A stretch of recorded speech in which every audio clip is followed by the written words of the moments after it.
ఇంకా పెద్ద నన్ను ఇటు వచ్చేసాయన్నా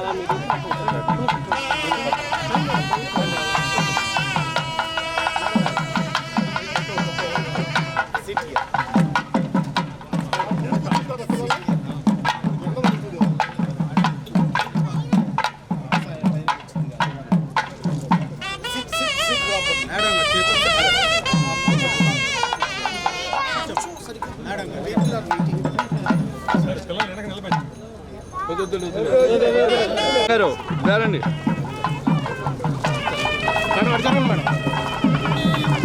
సార్ ఇక్కడ చూడండి సార్ మేడం మేడం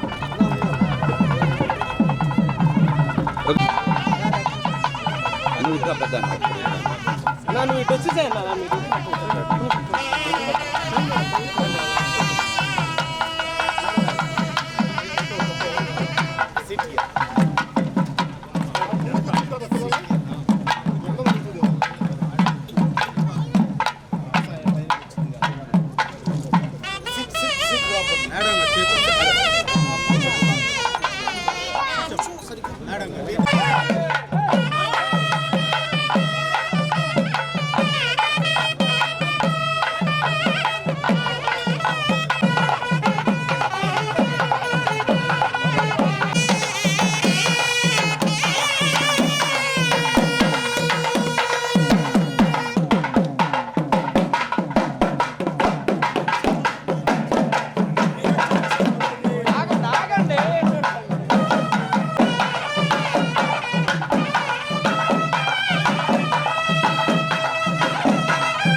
వచ్చినటువంటి ప్రతి ఒక్కరికి పేరు పేరున ధన్యవాదాలు తెలియజేస్తూ మొదటగా అబూర్ శేషయ్య గారిని వడ్డేల ప్రసాద్ గారిని సార్ కంపెనీకి పూలవల్లివలసిందిగా ఆత్మీయ సమావేశానికి ముఖ్య అతిథిగా చేసిన సన్మాన గ్రహీత బోర్డు ఎగ్జిక్యూటివ్ డైరెక్టర్ శ్రీ అద్దెకి శ్రీధర్ గారికి వారి సత్యపడి గారికి ఈ కార్యక్రమానికి చేసిన గత కంపెనీల ప్రతినిధులకు రైతు సోదరులకు అందరికీ నమస్కారం. మనందరికీ తెలుసు గత 7.5 సంవత్సరాలుగా శ్రీధర్ గారు మన రైతుల కోసం తన విలువైన సమయాన్ని ఎంతో కష్టపడి పనిచేసి మనకు పెనాల్టీలు కానీ అటువంటి చాలా పనులు చేసి పెట్టారు. వారు 10వ వంతుపై ట్రాన్స్ఫర్ అయిపోతూ మనకి కొంతకాలం ఉన్నట్లు బాగుండేది. కానీ తప్పని పరిస్థితుల్లో వారు 10వ వంతుపై వెళ్ళిపోవడం, వారు ఇంకా చాలా వాళ్ళకి సర్వీస్ ఉంది కాబట్టి ఆయనకి ఇంకా అక్కడ పనిచేసే దగ్గర కూడా ఇంకా మంచి పేరు తెచ్చుకుని ఇంకా ఎన్నో ఉన్నత పదవులు ఎదగాలని కోరుకుంటూ నాకు ఈ అవకాశం ఇచ్చిన ప్రధాన సభ గారికి ధన్యవాదాలు. ఇవాళ నేను చెప్పదలుచుకున్నప్పుడే ప్రతి పురుషుడు విజయవంతంగా ఒక స్త్రీ ఉంటుందంటారు. అదేవిధంగా వాళ్ళ శ్రీధర్బాబు గారు ఆయన విజయంలో స్త్రీలు ఉన్నారు, ఆయన విజయంలో ఇద్దరు స్త్రీలు ఉన్నారు. ఆయన ఈ స్థాయికి తీసుకొచ్చి చిన్నప్పటి నుంచి ఆయన మంచిది నేర్పి ఇది చేయకూడదు ఇది చెయ్యాలి అని చెప్పి చదివించి కష్టపెట్టి చేసిన తల్లి శ్రీమూర్తులు ఉద్యోగంలో చేరినాక తన బాధ్యతలు ఎంత నిర్వర్తించినా ఓర్పుగా నేర్పుగా ఉంటూ తన భర్తను సహకరిస్తూ ఇంత దూరం తీసుకొచ్చిన స్త్రీగా భార్య ఎక్కువ ఉందని నమ్ముతున్నాను. అది నిన్న మహిళా దినోత్సవం సందర్భంగా మొదట్లో కూడా చాలా ఉదాహరణ నేను కోరుకుంటూ వారి స్త్రీమూర్తులిద్దరికీ ముందుగా ప్రతి మగవాడి జీవనంలో స్త్రీ ఉంది కాబట్టి వాళ్ళ తల్లికి వాళ్ళ భార్యకి మనం రైతులందరి తరఫున కూడా శుభాకాంక్షలు తెలుస్తూ నాకు అవకాశం మొదటి సెక్రటరీగా తర్వాత చైర్మన్గా తర్వాత ఎగ్జిక్యూటివ్ డైరెక్టర్గా పనిచేసినటువంటి గౌరవనీయులు శ్రీ అద్దెకి శ్రీధరబాబు గారి వ్యవహార శైలి మన రైతు సోదరులు అందరికీ తెలుసు. రైతుల యొక్క సమస్య తన కుటుంబ సమస్యగా తీసుకొని ఎన్నో సంస్కరణలు ఆప్షన్ సిస్టంలో కానీ రైతుల యొక్క ధారణ రిజిస్ట్రేషన్లు కానీ 3 ఏళ్ల ఉన్న ధారణలు అబౌట్ 3 years 10 ఏళ్ళకు కూడా ఇచ్చిన ఘనత అక్కడికి. ఎటువంటి పాతపైన ధారణలు కానీ అన్ఫిట్లో ఉన్న ధారణలు కానీ స్ట్రక్చర్ లేనటువంటి ధారణలు కానీ రైతు సోదరులు మర్చిపోయిన ధారణలు కూడా మరి రిజిస్ట్రేషన్ ఇచ్చి రైతులకి ఎంతో ఉపయోగపడిన మొదటి వ్యక్తి మొదట ఆఫీసర్ డాక్టర్ అద్దెకి శ్రీధరబాబు గారి సభాముఖంగా నేను సగర్వంగా తెలియజేస్తున్నాను. అట్లాగే మరి ఎంతోమందికి ఉద్యోగ అవకాశాలు ధన్యవాదాలు అభినందన తెలియజేస్తున్నాం. మనం చూస్తాం ప్రతిరోజు కూడా ఈ ప్లాట్ఫామ్లో కూడా ఈడీ గారికి ప్రజలకు సందర్భంగా రైతులు చూపుతున్న అభిమానము, ఆయన మీద వాళ్ళు చూపుతున్నటువంటి ప్రేమ, ఈ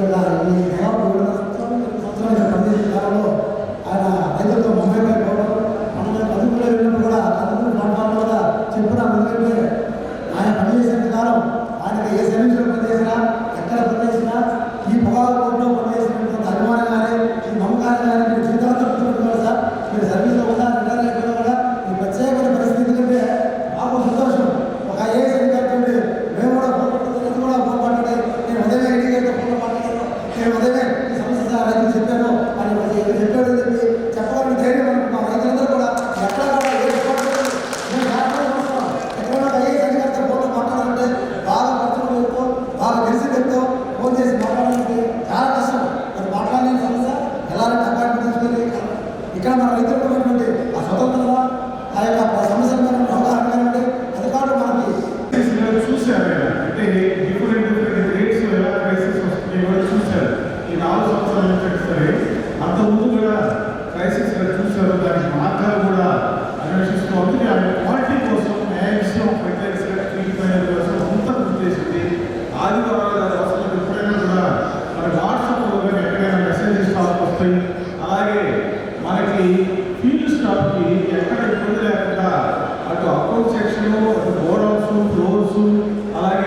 ఫీల్డ్ సెక్షన్ కూడా ఎక్కడా కూడా పర్మనెంట్ ఫీల్డ్ ఆఫీసర్ ఎవరైనా మనకి టీఎఫ్ఐ కానీ ఓఎఫ్ఐ తీసుకొని అలాగే మన ఫ్లోర్ మెయింటెనెన్స్ ఎక్కడ ఇబ్బంది లేకుండా తీసుకోవడం జరిగింది. ఒక విధంగా మనంతా అదృష్టం ఎందుకంటే ఈరోజు వేడు చూసిన మన రైతాంగానికి ఇప్పుడు మనకి హ్యాపీగా చెప్తున్నారు కానీ లోపల ఎక్కువ బాధ ఉందండి ఆయన అంటున్నారని ఇది అందరి మనసులో ఉంది. ఒక విధంగా చెప్పుకోవాలంటే ఆయన ఉత్తరాఖండ్ అంటే గంగా ముఖ్యమైన స్థలం నుంచి రావడం వల్ల పవిత్ర బాధాపడి మన స్థానానికి రావడం వల్ల మనం వింటున్నవన్నీ మాకు ఎంతో అంటే మాకు లైఫ్ లాంగ్ మెమరీస్ ఇది ఇలాంటి మనిషితో మేము ఉండగలుగుతున్నందుకు thank you so much. And ఒక ఏదైనా సంస్థ ఏదైనా సక్సెస్ఫుల్ అవ్వాలి అంటే దానికి తగ్గ తెలివితేటలున్న మనిషి మంచితనం అండ్ ఆయనకి సహకరించాలి కదా అందరూ సహకరించాలి ఎంతో బాగా. సో ఇది మ్యూచువల్ అందరూ కలిపి సంపాదించుకున్నదని నేను అనుకుంటున్నాను. So thank you so much. Thank you so much. ఆయన ఆఫీస్ విషయాలు ఎప్పుడు ఇంట్లో తీసుకురారు ఆయన అంటారు ఎక్కడెక్కడే పోతే ఇంట్లో ఉన్నప్పుడు ఇంట్లో మంచిగా పిల్లలు ఇప్పుడు మా అత్తయ్యకి వాళ్ళ కొడుకులాగా అలానే ఎంజాయ్ చేస్తారు లైఫ్. అక్కడ ఏమి ఇంట్లో మాకు తెలియదు ఏం జరుగుతాయి కానీ ఆయన నేను చూసిన ఈ 5 yearsలో ఒకటే పదే చెప్పేవాళ్ళు ఏమనంటే చిన్న ఈరోజు రైతులకి ఏదైనా మంచి జరిగినప్పుడు పర్సంటేజ్ జరిగినప్పుడు వాళ్ళు సంతోషంగా మాత్రం చెప్పేవాళ్ళు. సో ఆయన క్లోజ్ టు హార్ట్ ఆయనకి సాటిస్ఫాక్షన్ అన్న విషయాలు అనమాట. అంటే మనసుకి దగ్గరైన విషయాలు చాలా బాగా అనిపించేది. ప్రతిసారి నేను వెళ్ళినప్పుడల్లా ఎంతో ప్రౌడ్గా ఫీల్ అయ్యేదండి. అది కళ్ళగా చూస్తున్నాను. Thank you so much. Me blessings వలన మేము ఇంకా బాగుంటున్నామో నాకు తెలుస్తుంది. ప్రతి నిమిషం అన్నీ మంచిగా జరుగుతున్నాయి. ఎందుకంటే ఇంతమంది దీవిస్తున్నారు. అది ఎంతో తక్కువ మంది జరుగుతుంది. సో దీవెనలు మంచి దీవెనలు ఎంతో ఇంపార్టెంట్ అందరికీ. ఎంతమంది చేస్తే అంత బాగా మనం ముందుకెళ్ళగలుగుతాము. Thank you so much. అవ్యాజమైన ప్రేమతోటి నన్ను ఇక్కడికి పిలిచి మీలో ఒకటిగా నన్ను ఎప్పుడో చేసుకున్నారు. అద్భుతంగా సాగనంపాలని ఆలోచన వచ్చిన మీకు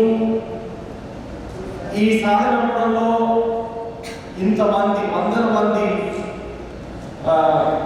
వచ్చిన రైతులకి తర్వాత టొబాకో బోర్డ్ స్టాఫ్కి చేతులెత్తి నమస్కారం చెప్తున్నాను. నిజంగా ఇప్పుడు గత గంటన్నరగా నేను ఇంకా ఇక్కడ కూర్చుని నా వైఫ్తో మాట్లాడుతూ ఉన్నాను. మన పెళ్లి కూడా ఇంత వైభవంగా జరిగిందా? మా పెళ్లి కూడా ఇంత వైభవంగా జరిగిందా? అసలు ఇదంతా ఇది ఒక నిజంగా కళ్యాణ మండపము. ఈ మండపంలో వెనకాల సెట్టింగ్ కూడా అలానే ఉంది.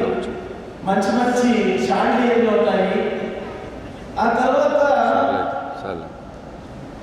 ఊరేగింపుగా పెళ్లి కొడుకుని పెళ్లి కూతురుని తీసుకొచ్చినట్లు మీరు మమ్మల్ని దాకా కోరుకుంటున్నారు. ఆ తర్వాత పూల వర్షం అది పైనుంచి దేవతలు కనుక పెళ్లి జరుగుతున్నప్పుడు వర్షాన్ని కురిపిస్తున్నట్లు ఆ పూల వర్షాన్ని కురిపించడం, మంగళ వాయిద్యాలు వాయిస్తూ మమ్మల్ని లోపలికి ఆహ్వానించడం. దానికోసం మేము అక్కడ బయలుదేరుతున్నప్పుడు వెయిట్ చేస్తా ఇంతమంది తీసుకురావడం అనేది అసలు ఇది నాకు పెళ్లి కంటే పెళ్లి ఎప్పుడు జరిగింది 2013లో నవంబర్ 11వ తారీఖు. దాన్ని సరిగ్గా పెళ్ళి అంటే మనకి ఏజ్ ఉండదు, మెచ్యూరిటీ ఉండదు.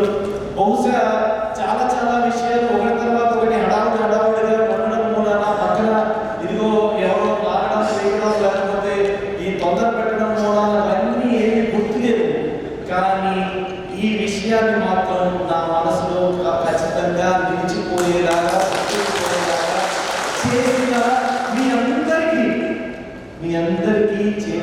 నమస్కారం. నేను ఇప్పుడే మీకు ఇదే సందర్భంలో మళ్ళీ చెప్తాను. నేను ఈ గుర్రం ఎక్కిన తర్వాత, నా గుర్రం బండి ఎక్కిన తర్వాత నా చిన్న బాబు అంటున్నాడు, అమ్మ పెళ్ళంటే ఇలానే ఉంటుందా అనేసి. వాళ్ళు మా పెళ్లి క్యాసెట్ చూసి, పెళ్లి క్యాసెట్లో పిల్లలు ఉంటారు కదా, వాళ్ళు మేము ఏమేంటి అనేసి అడిగే పసి మనస్తత్వం వాళ్ళకి. వాళ్ళకి ఇప్పుడు మీరు పెళ్లి చేసేసారు.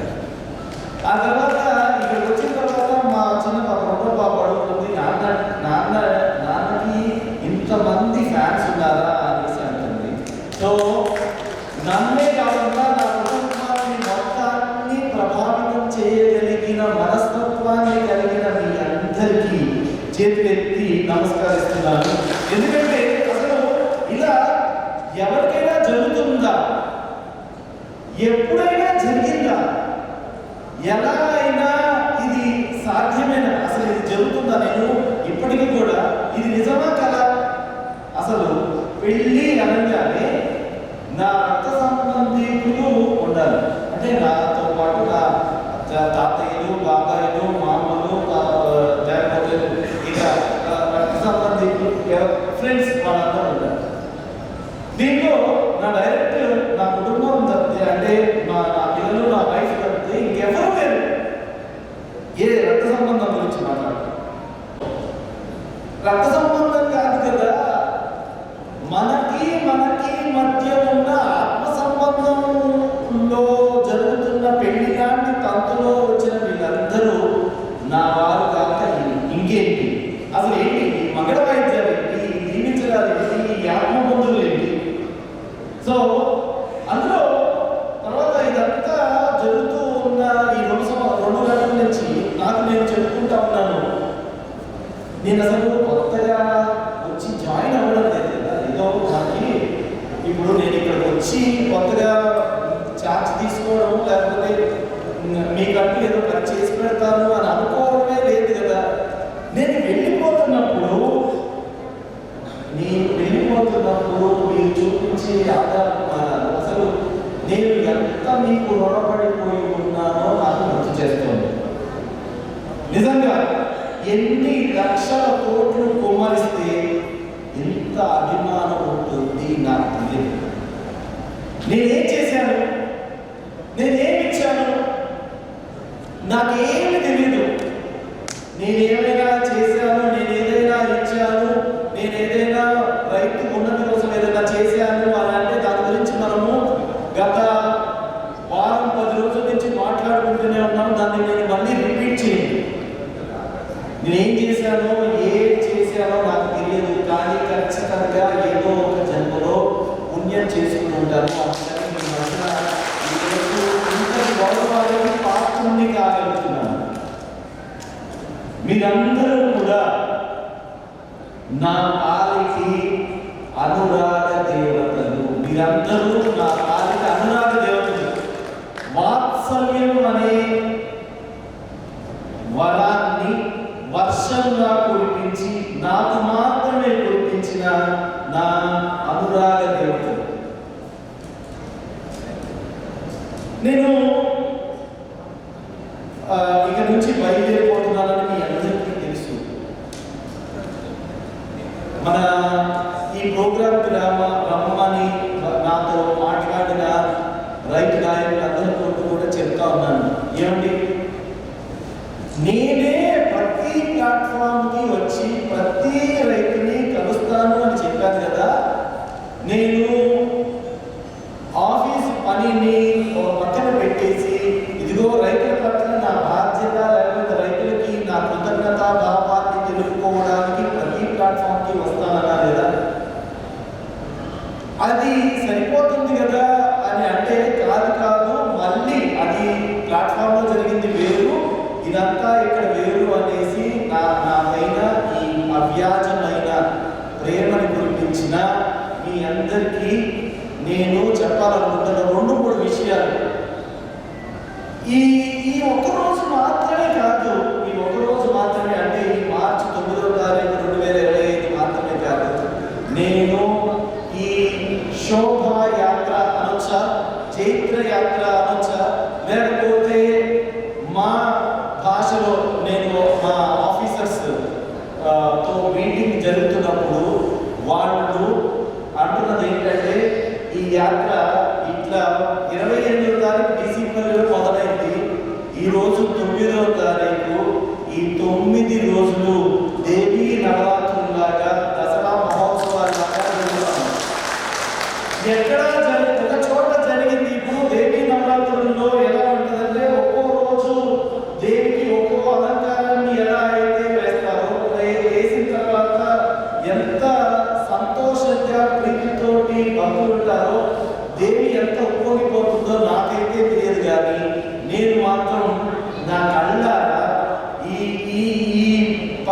రోజులు, ఈ 9 రోజులు ప్రతిరోజు నాకు మీరు ఈ అనురాగ దేవతలైన మీరందరూ కురిపించిన వాత్సల్యం అనే వర్షంలో తడిచి ముద్దైపోతున్నాను.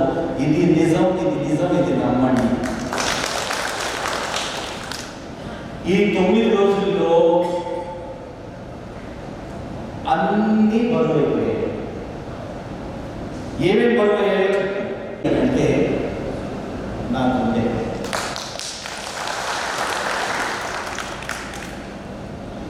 మీరు ఈ 9 రోజుల్లో ప్రతి ప్లాట్ఫామ్లో ఇప్పుడు చేసినట్లుగానే పూల వర్షాన్ని కురిపిస్తూ ఉంటారు. నేనైతే మొదట్లో వద్దు అని అంటాను, కానీ వినేవాళ్ళు ఎవరు, నాకు ఎవ్వరు వినేవాళ్ళు కాదు. ఆయన అంటే అంటారు మీరు వేసేయండి అనేసి పక్క నుంచి మన రైతు సోదరులు చెప్తా ఉంటారు. పూల వర్షాన్ని కురిపించేటప్పుడు పూల వర్షంలో తలుస్తా పూర్ణకుంభంతో మీరు స్వాగతం పలికినప్పుడు దాన్ని నా పట్టిన అదృష్టానికి నేను పొంగిపోతూ లోపల ప్లాట్ఫామ్లోకి వస్తా ఉంటాను. కానీ వెళ్ళిపోయేవారు ప్లాట్ఫామ్ నుంచి వదిలి వెళ్ళిపోయేటప్పుడు మీరు నన్ను సాగరంపడానికి కారు దాకా వచ్చినప్పుడు ఇక సెలవు మీరు చెబుతున్నప్పుడు